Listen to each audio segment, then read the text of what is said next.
سابق lieutenant general فیض حمید کو 14 سال قید بامشقت کی سزا سنا دی گئی ہے۔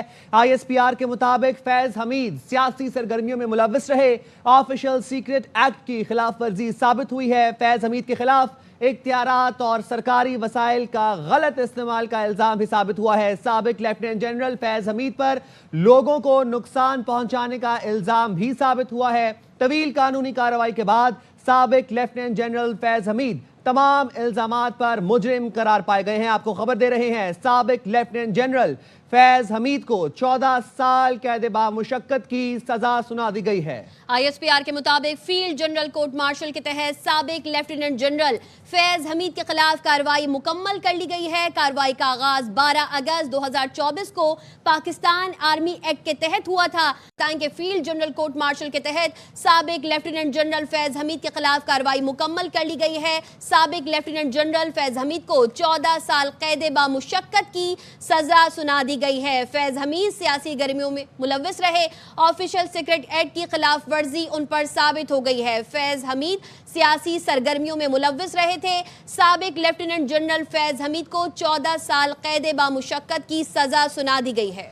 بات کر لیں گے اسی حوالے سے ایڈوکیٹ یحییٰ فرید ہمارے ساتھ موجود ہے۔ بہت شکریہ یحییٰ صاحب، آپ نے اربع نیوز کے لیے وقت نکالا۔ سابق لیفٹیننٹ جنرل فیض حمید کو 14 سال قید بامشقت کی سزا سنا دی گئی ہے اور فیض حمید سیاسی سرگرمیوں میں ملوث رہے، کیا کہیں گے؟ جی، یہ پاکستان کی تاریخ کا ایک بہت بڑا فیصلہ ہے اور پاکستان میں کہا جاتا تھا کہ DGISI یا ایک لیفٹیننٹ جنرل جو ہے یہ انٹچیبلز ہوتے ہیں، ان کو امیونٹی حاصل ہوتی ہے، ان کو کوئی کچھ کہہ نہیں سکتا۔ یہ جو آج کا فیصلہ ہے یہ پاکستان کی تاریخ میں ایک بہت بڑا فیصلہ دیکھا جائے گا کہ پہلی بار ایک DGISI کے خلاف جو ہے وہ اس طرح کے بڑے سیریس جو ان کے اوپر چارجز تھے اور یہ بہت ٹائم سے ان کے اوپر ہم سنتے آئے، ان چارجز کے اوپر ایک فیصلہ آیا تو یہ شو کرتے ہیں پاکستان آرمی میں اور پاکستان کی سوسائٹی میں سیلف اکاؤنٹیبلٹی جو ہے اس کے اوپر بہت فوکس کیا جا رہا ہے، کیونکہ یہ تو ایک ایسا فیصلہ ہے کہ لوگ کہتے تھے کہ شاید صرف میڈیا میں اسپیکولیشنز ہوں گی لیکن ایک فیصلہ کبھی نہیں آئے گا اور شاید کچھ ہوگا نہیں، لیکن دیکھیں آج کے فیصلے نے یہ ثابت کیا کہ پاکستان آرمی میں سیلف اکاؤنٹیبلٹی کتنی امپورٹنٹ ہے۔